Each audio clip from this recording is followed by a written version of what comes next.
Ho ho buddies, sponsor Borderline Games. I'm Gareth and today we're playing 9 hours, 9 persons, 9 doors. And last time on Borderline Games we got to this ending here.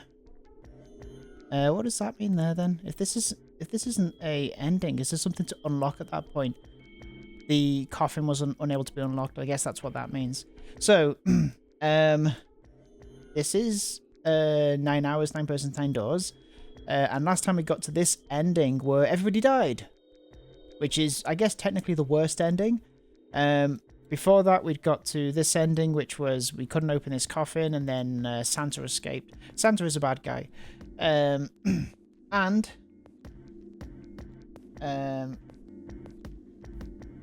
We realized that Lotus had children that were in the previous Nonary game. Also, we know that Seven is a cop, and he's lost his memories, but he remembered whilst we were in the confinement space that he's actually a cop. But anyway, that's kind of like what happened last time.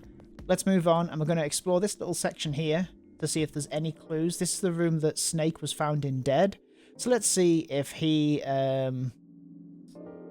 is really dead, because if you remember when we spoke to Clover here, was it? Yeah, I think it must have been at this point at some point. Clover revealed that he couldn't have been the body that was there because he had a false arm. So we're going in. In fact, actually, we're already here, so it's fine. I'm going to very quickly go through this text because we've seen this a lot of times at this point, but I'll go through the first couple of lines just to remind myself of where we are. So he lifted Ace up off the floor and laid him on the bed he'd been leaning against. When Junpei turned around, Lotus gave him a look of pity. We don't have a choice now. We can't let this sacrifice go to waste, right? Like you even mean that? You say something? No, nothing. Felt wrong, but he had to agree. And suddenly Santa spoke. Yeah, but we're not done choosing yet, are we? What do you mean? Well, we haven't decided who's going in what door. Ah, yes, that's true. Nothing screwing around, let's decide. Which door do we want? Door number 8. It's the same number as my bracelet number. Right, come on. 7. Okay. You're gonna get it next time. She shot him a glare that would have melted steel, then turned and stalked off. Alright, who's next? Santa's gaze moved across the 3 people left. Finally, they stopped on Junpei. Junpei, which door do you want? At last, Junpei's mind was already made up. Door 3. We've been through door 8. Why is that still lit up? Oh, I guess I changed my mind and then went back to door 8. So door 3. I want to go through door number 3. No, you can't. The bracelet number for 6 are 3456. Yeah, so we tried to go through door 3 last time. And I guess that's where this game really gets you the first time round, because you're trying to save everybody. But that's before you realise that going through these doors, they feed back into this hospital room, so you could have gone through door 3. Because if you go through door 3 at this point, that means the rest of the people in the party are left behind. That's right. That doesn't happen if we go through door 7 or 8, does it? No, they're fine. We've got three options. Santa began to explain. Option A, have 358 go through door 7. 467 go through door 8. Option B, 457 go through 7. So now we're going to insist on it. Those are the only 3 options, that's it. At least if we want to get all 6 of us out there. That was when Junpei realised. Plan A divides us into 2 teams. Plan B divides us into 2 teams. Plan C divides us into 2 teams. But that means there was one thing they all had in common. Yeah, 5 and 6 were going to be separated. We know that. Have you mulled it over enough, or do you need more time? Anyway, that's the deal, so think it over. You've got 2 choices, 7 or 8. You can't choose 3. If you choose 3, you're going to be leaving 3 people behind to die. Or are you? So what are you going to do? 7 or 8, time to choose. Junpei thought hard. After thinking it over, his conclusion was... Take the risk and choose door number 3. Sorry, Santa, but I still want to go through door 3. What? That's nuts. You gotta be crazy. Why the hell are you so obsessed with that door? I'm just... Junpei paused. He swallowed the words he'd been about to say. I'm just curious about door 3, that's all. That doesn't explain shit. I've got a reason. I'd be happy to explain it to you if you'll just come with me. With that, he began walking toward the door. Their curiosity likely getting the better of them, the others followed. A few of them looked a little suspicious, but Junpei told himself that wouldn't matter. He kept walking and kept silent. Eventually, they arrived at the number 3 door. Junpei stopped. I'm curious about the red. 7, would you mind authenticating it for me? What? Why? Oh, they're all going to be able to go through. Please, just do it. He stared at Junpei for a moment, then grunted and laid his palm heavily on the scanner. Happy? Yeah, thanks. The number 7 has been entered into the red. Next is June. Please touch the red just like 7 did. Jumpy, what are you trying to figure out? Yep, I think... Junpei thought about his answer for a moment. I think I might have found another way out. What? What? Really? That got them excited. Just as Junpei had intended. Now please, June. Okay. 7 plus 6 is 13, 1 plus 3 is 4. With those 2 numbers in the red, Junpei had what he wanted. He casually placed his own hand on the scanner and the third asterisk blinked on. Sometimes I can't get my tongue around my teeth. 4 plus 5 is 9. Alright, the only people who haven't authenticated now are Santa, Clover and Lotus. So, what's your point? You don't get it. Think about it. What's the sum of your number and Clover's? 12. And what's the digital root of that? 3. Which is Santa's number. By the way, Lotus, what's the number that's currently in the red? 7 plus 6 plus 5 is equal to 18. It'd be 9, right? Yes, and what will the digital root be if you add 3 to that? 3, the door's number. There you go. Right, okay. Hey, wait a minute. What the hell are you up to? I'm not up to anything. I'm just waiting. Waiting for what? I'm waiting for the balance to shift. Santa, or Lotus and Clover. Once one of you moves, the others won't have a choice. So I'm waiting. Junpei laid his hand almost casually on the lever. You son of a bitch, you tricked us! And all that stuff you were going on about is all bullshit. Bullshit? I don't think so. Didn't I tell you I'd figured out another way to get out of here? This is it. Why the hell would you do something like this? Junpei glanced at June. Junpei. You did this just so you could go through the same door as June. That's it. Santa was furious. His face was red and flecks of spit flew from his lips as he spoke. Junpei closed his eyes calmly and then opened them again. So who's it going to be? Santa? Or Lotus and Clover? Shit. Let's go, Clover. Huh? Hey! Lotus leapt forward. She grabbed Lotus by the sleeve and ran for Junpei in the door. Fuck! Caught by surprise, Santa froze for a moment, then shot forward like a bullet from a gun. Lotus had a head start, but Santa had the advantage in size and speed. Almost immediately, he passed Lotus and Clover. No, wait!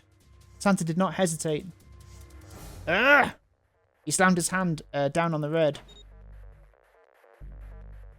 This is insane. This isn't right.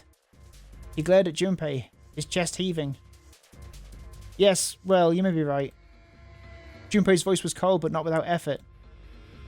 But he turned to the red and pulled the lever.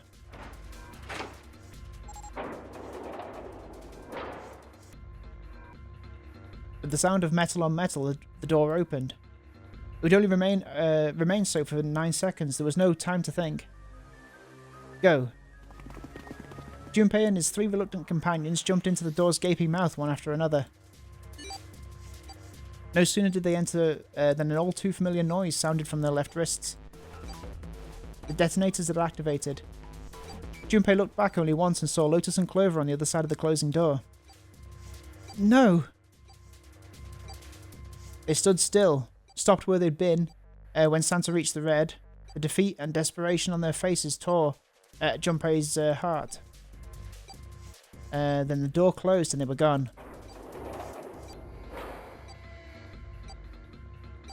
You son of a bitch, Junpei, this isn't fair. Santa rounded on Junpei, lightning crackling in his eyes and his knuckles white. You realise what you just did? You leave them out there and they can't... Shut it! That's enough! It hadn't been Junpei that spoke, but Seven. We gotta find the dead or none of this is gonna matter! The clock was ticking. The dead was their only chance at survival. Unless they could find it and deactivate the detonators, the four of them would be... We've got less than a minute. No time for screwing around. Get moving. Damn it. You and I are not done yet, you bastard. They scattered and began to score the room. The deactivation device was nowhere to be found. Where the hell is it? Corridors stretching out in 3 directions, but every one was blocked off by a wall of metal. There was only one way out. One other door. Over there. It's got to be behind the door. Seven ran for the door, a rusty iron thing. His large hands grabbed hold of the handle and pulled. Damn, it's pitch dark inside. I can't see a thing. Junpei stuck his head through the door and looked around the room. No, wait. Almost immediately he spotted the blinking red light on the right wall. I found it. The dead's right over there. He stepped into the room. Whoa. What? The floor's slippery. He stopped and glanced down at his feet. What was... Hey, what the hell are you doing? There's something... Get over there! Junpei felt Seven's heavy hand against his back and stumbled across the room. The other 3 piled in behind him. They all felt immediately that something was wrong. Nothing that could be easily identified. Only a sense that something terrible shared the room with them. But there was no time to say so. Quick! Get to the dead! They all started running. In the dark, it was hard to tell where the wall was. All they could see was the tiny red light blinking at them, over and over again. There it is. In quick succession, they all slammed their hands against the scanner panel. Boom.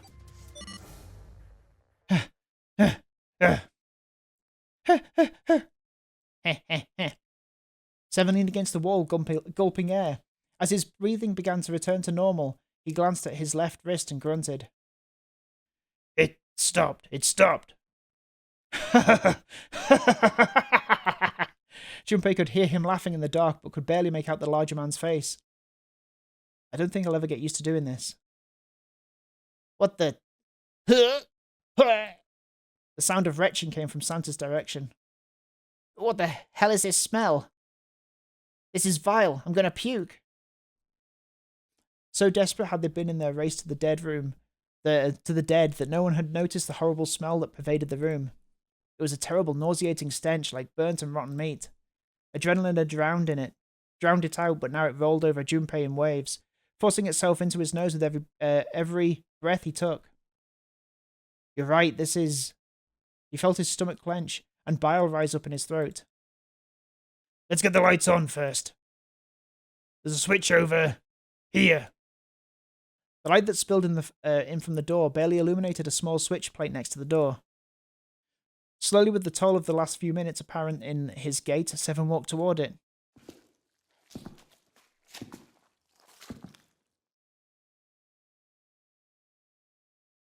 He stopped as he got close and extended his fingers toward the switch.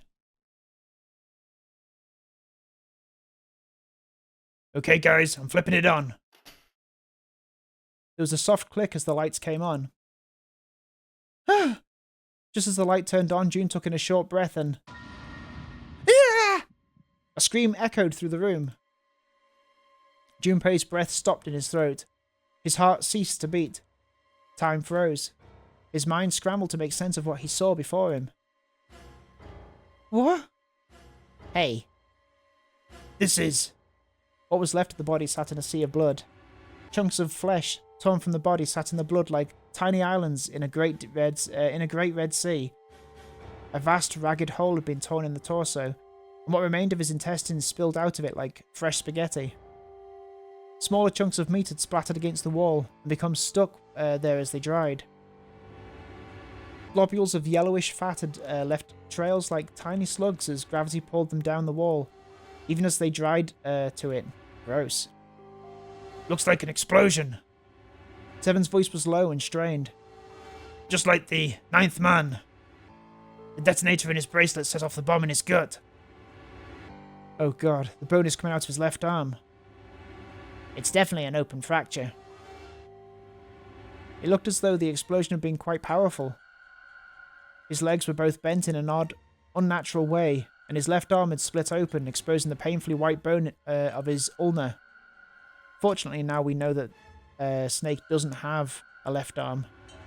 His bracelet lay next to him. It seemed to have hit the wall hard enough to have shattered the display, which lay on the ground in pieces.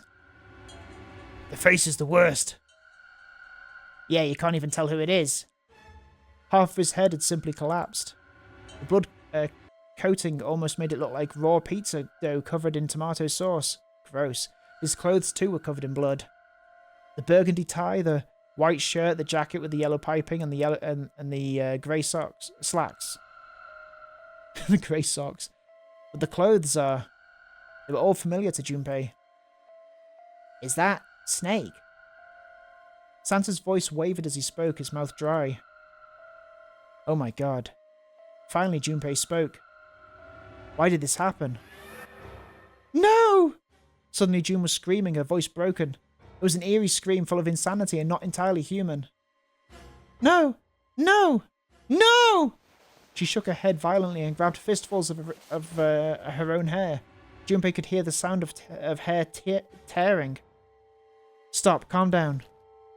He grabbed for her wrist. Ugh! Hey.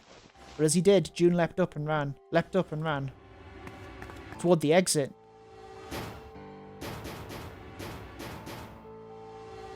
Please, get me out of here! You have to get me out of here!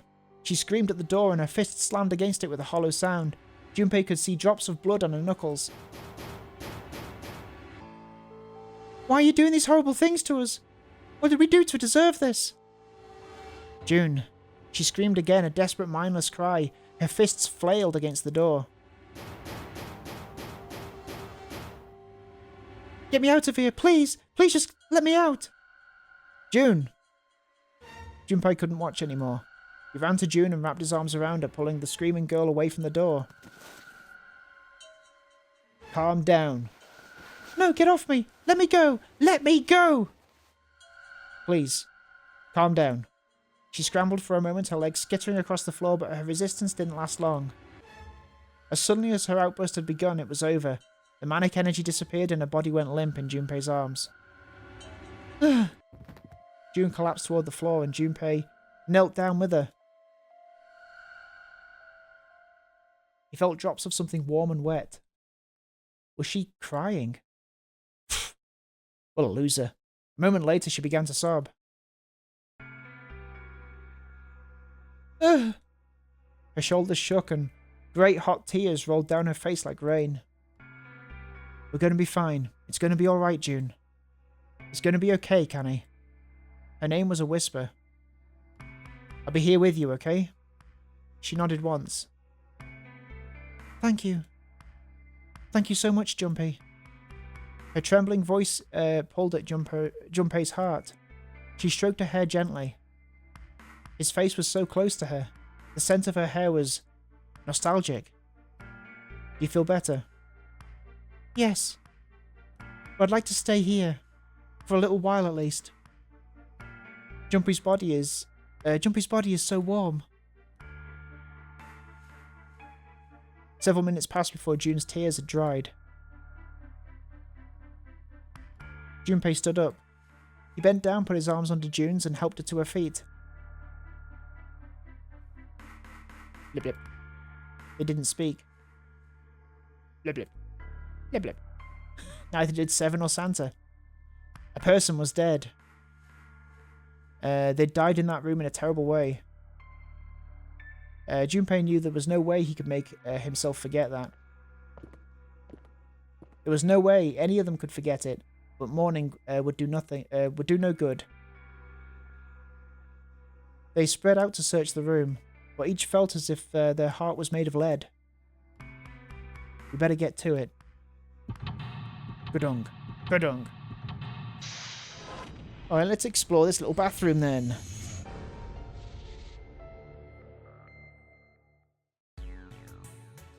Shower room, okay. So not much to this room at all. Alright, let's see if anything happens when I turn you. Nope, nothing. Not even a drop. Is the pipe clogged? Ah, those letters written in blood. LLR. You think that might be some sort of dying message from Snake? No, that's impossible. You saw the body. You aren't doing anything after something like that happens to you. Then this... The way the blood's dried tells you it's really old. Whoever's blood this is, it ain't Snake's. And you're saying this blood was put here a long time ago? Yeah. Oh. Does that do anything? An old message written in blood. It says LLR. Okay. Toilet paper. It's toilet paper with some kind of red symbols on it. You think maybe that's a Skytail cipher? Skytail cipher? Or Scytail? What the hell is that? You wrap a piece of paper around a stick and then write several sentences on it, so that the whole paper is filled up. Then you unwrap the paper and you can't tell what the original message was, right? That's how it works, more or less. Then to decipher it, you have to have a stick that's the same diameter as the original one. Oh, I see, and then kind of spread it out. Same diameter as the original one, huh? Yeah. Then you just wrap the paper around that stick and then you can read the code. Cool. A wooden box. There's something in here. Luminol. Okay, cool. The hell is this thing? Some kind of spray bottle. There's something written on it. Lumen. Can't read anything else. The label's all faded. Let me see that. You just grabbed it from him. That wasn't very nice. Oh, this is luminol. You know, forensics guys use this in crime scenes. Oh yeah, that stuff that glows blue when you spray it on blood. Even if the blood's been wiped off, it'll still glow. Oh, interesting. Okay. What else we got? A thick pipe that stretches down from the ceiling. Alright. Oh, here we go. Junpei reached for the broom, and as he grabbed it, he heard a soft voice from behind him. It was June. The rabbit hutch. Huh? He turned around. June still looked sadly pale, but there was a smile on her face. Oh, you just reminded me of it. Rabbit hutch, I mean. How did I remind you of something like that? Jumpy and the broom. You were always playing around with the broom in front of the rabbit hutch. I was. Don't you remember? Junpei stared at the broom in his hand. You mean you don't remember that summer either? She looked very sad. He shook his head.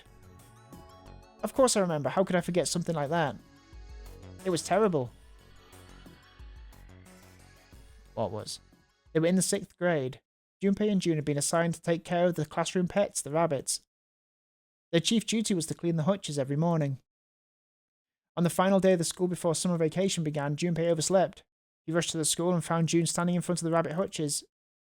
Oh no, no sooner had Junpei arrived than June began to cry. He had no idea why until he looked behind her into the rabbit hutch. The first thing he saw was blood. Oh my god. The hutch was filled with dead bodies of the rabbits. Even after their teachers and friends came to see what the commotion was, June couldn't stop crying. I just kept crying and crying until you came over. You held my hand and you looked very serious and you said, "Don't cry, I'm going to catch the person who did this." After you told me that, I finally stopped crying. And then I decided to set up this whole murder trap on a ship. Oops. Well, the real fun started after you quit crying. You told me you were going to catch the killer together, that we were going to catch it together. June smiled and a little bit of a flush of life returned to her cheeks. Then we decided that we'd ambush them. Yeah, I remember. The school also kept roosters and guinea pigs. Junpei and June had decided the murder would likely return to finish off the rest of the animals. They would ambush the killer at night. Junpei and June had hid behind the hutch at dusk and waited. It was a warm summer night. The quiet sound of crickets whispered through the air. As the sun went down, the stars began to wink at them from the sky. And June's, Akane Kuroshiki's face. That night was something Junpei knew he would never forget as long as he lived. But the murderer never showed up. We waited for them at all summer vacation and they never showed up. Yeah, but the animals didn't get attacked either. I think all that work amounted to something, you know? He'd felt the same way, but it was good to hear her say it. Oh, that wasn't the voice to use for that, but never mind. Although, you know, if you think about it, we were probably taking on a lot more than we could handle.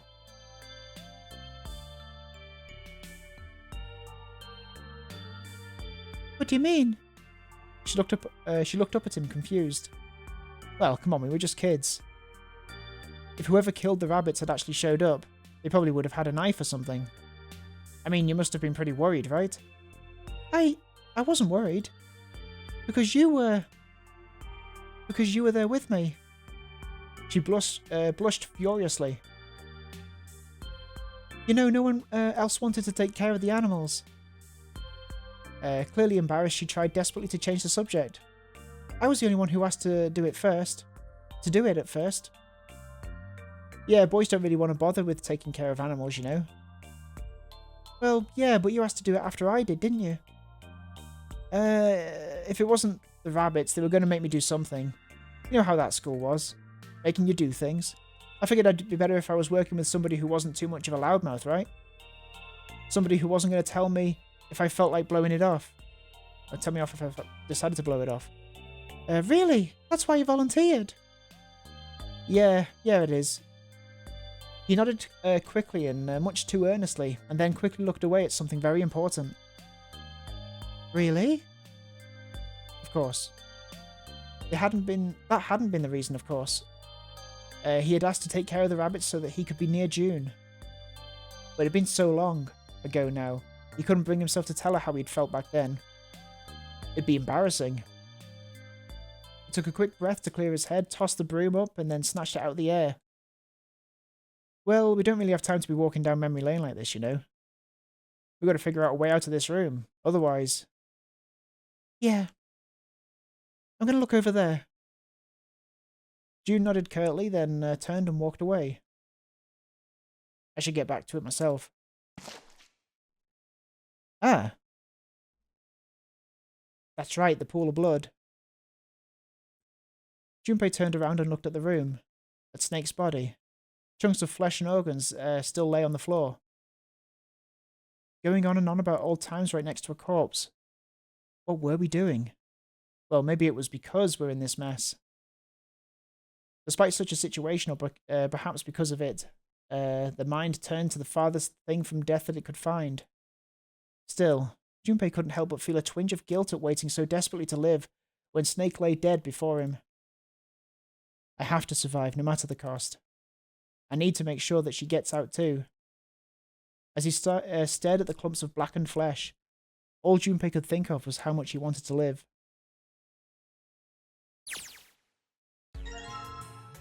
Room! Okay, well, I think we're going to leave that for another episode of 9 Hours, 9 Persons, 9 Doors. And thank you so much for watching. And I'll see you next time on Borderline Games. We're going to be doing some more of 999 and some other games as well. Have a good evening. Bye-bye.